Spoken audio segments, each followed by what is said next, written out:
Ce dialogue doit d'abord porter sur les questions qui nous divisent, c'est-à-dire les questions dont je viens de parler maintenant.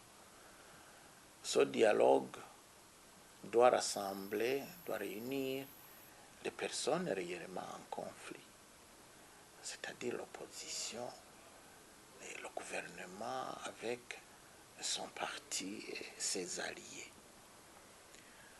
Et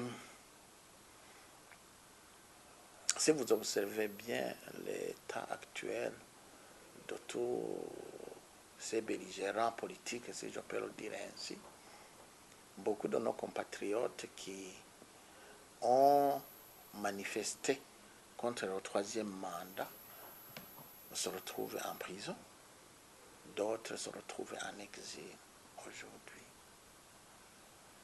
Or, ce dialogue, si je peux le dire ainsi, ou ce débat, doit se faire essentiellement entre les deux.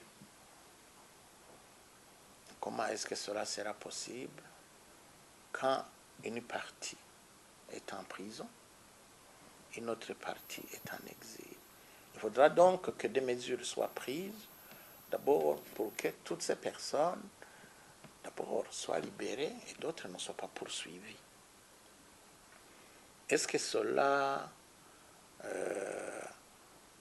fait partie des préoccupations du gouvernement burundais? Je n'ai pas l'impression, parce qu'ils estiment d'abord que, d'après ce que j'ai entendu, que ce dialogue devra se faire ici au Burundi.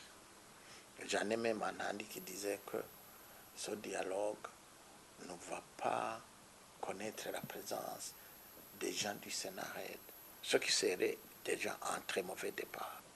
Et quand on écoute le gouvernement burundais, il dit que ce débat aura lieu au Burundi, ce qui est contradictoire par rapport aux préoccupations de ceux qui devraient jouer un rôle essentiel dans ce dialogue. Enfin,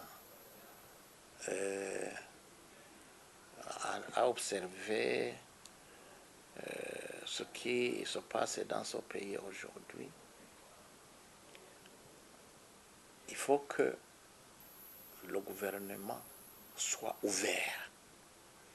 Ouvert, qu'est-ce que je veux dire? Je veux dire qu'il ne soit pas à la fois jugé et parti. Parce que, à entendre le gouvernement, c'est lui qui veut être l'organisateur de ce débat, qui met en cause le gouvernement lui-même.